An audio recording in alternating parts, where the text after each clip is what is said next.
Hay historias que no se cuentan solo una vez, ¿no? Se repiten, se van transformando, hasta que se vuelven como un laberinto de espejos, de ecos. Y bueno, El Resplandor es exactamente una de esas historias, un relato que parece tener más de una maldición. Y acá es donde empieza el verdadero misterio. A ver, pensemos, ¿cómo es posible que una misma historia tenga dos finales tan pero tan diferentes? Uno de fuego, de redención, y el otro de hielo y pura desesperación. Esa es la pregunta que vamos a intentar responder. A ver, vamos a desglosarlo. Por un lado tenemos la novela de Stephen King que termina literalmente en llamas. Jack Torrance, en un último acto heroico, destruye el hotel para salvar a su familia. Es un final con redención. Pero del otro lado está la película de Stanley Kubrick, que nos deja helados en todo sentido. Jack muere congelado en ese laberinto. Es solo una víctima más, y el mal del hotel, ese, sigue ahí, intacto. Ok, para entender cómo se partió todo, tenemos que volver al principio, ¿no? A la historia original, la que salió de la mente de Stephen King. En el libro de King, la cosa es una tragedia, pero una tragedia clásica. Jack Torrance es un tipo con problemas, ¿sí? Un alcohólico que intenta recuperarse, pero en el fondo es un buen hombre. El punto clave aquí es que él es una víctima, alguien a quien un mal externo, el Hotel Overlook, lo corrompe. Y los temas que toca King son, superhumanos. El horror de una adicción, lo frágil que puede ser una familia, pero también nos habla de que es posible redimirse, de que un sacrificio puede tener sentido. En la versión de King, incluso en la oscuridad más terrible, hay una chance de que el bien gane. Hay una lucecita de esperanza. Y justo acá es donde la historia se quiebra. Porque entra en escena Stanley Kubrick. Y con él, un choque de trenes. Un conflicto de visiones que dejó una grieta para siempre en esta historia. La diferencia fundamental, y lo que más le molestó a King, está en Jack. En el libro es un tipo normal, común y corriente, a quien el hotel va empujando de a poquito hacia la locura. Pero en la película de Kubrick, no. Ahí Jack ya está al borde del precipicio desde que llega. El hotel no lo corrompe, digamos que solo le da el empujoncito que le faltaba. Y King, bueno, no se guardó nada. Hay una cita suya que es tremenda y va directo al grano. Dijo, es una película de un hombre que piensa demasiado y siente muy poco. Y es por eso que nunca te agarra por el cuello. Para King la película era fría, muy intelectual, y le faltaba ese terror que te revuelve las tripas que tenía su novela. Claro, porque la filosofía de Kubrick era justo la contraria. Para él, el mal no venía de afuera, el mal ya estaba dentro de Jack. La película en su visión no es tanto sobre un hotel embrujado, sino sobre el derrumbe de una familia. Los fantasmas y todo eso son solo el detonante para una violencia que ya estaba latente. Y todo este debate nos lleva a una pregunta todavía más profunda. ¿Qué es en realidad el Hotel Overlook? Quizá no es una casa embrujada y ya, sino algo mucho más complejo, una especie de prisión psicológica. Para entender esto, hay un concepto de la psicología que viene como anillo al dedo, la compulsión a la repetición.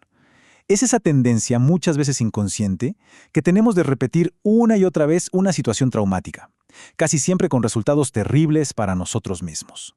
Y esto le queda perfecto a Jack, ¿no? Su pasado lleno de ira, su alcoholismo, todo eso lo persigue.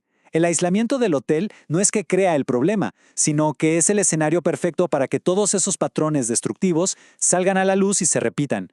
Jack queda atrapado en un ciclo, volviendo a la violencia que ya conocía. Visto así, los fantasmas no son el verdadero terror. Son más bien facilitadores. Son como metáforas de los demonios que Jack ya traía por dentro. El verdadero horror, el que da miedo de verdad, es el abuso, el alcoholismo, todo eso que ya estaba destruyendo a la familia desde mucho antes. Pero ojo, la historia no se acabó en 1980 con la película, para nada. Se convirtió en una especie de salón de los espejos donde la historia original se fue reflejando y distorsionando de mil maneras con el paso de los años. A ver, la novela es del 77, la peli de Kubrick del 80, pero eso fue solo el principio. La historia siguió mutando. En 2016 se convirtió en una ópera. Y en 2019 llegó Doctor Sueño, una película que intentó algo casi imposible, juntar las dos versiones, la del libro y la de la película. La ópera, por ejemplo, lo tuvo clarísimo. Se fue de lleno con la visión de King. Usó la música para hacer todavía más grande la tragedia emocional de la familia. Se enfocó en el amor, la muerte, el poder, o sea, en el corazón de la novela. Y después tenemos Doctor Sueño, que hizo un malabarismo increíble. Intentó ser secuela del libro de King y al mismo tiempo de la película de Kubrick. El resultado es un homenaje a esa estética fría de Kubrick, pero con un giro clave. Trae de vuelta el final de Fuego de King. Por fin, después de tantos años, vimos al Overlook arder en llamas en la pantalla. Claro, la película de Kubrick es tan ambigua, tan rica visualmente, que le abrió la puerta a un universo de teorías e interpretaciones. La pregunta es, ¿qué más se esconde en esos pasillos del Overlook?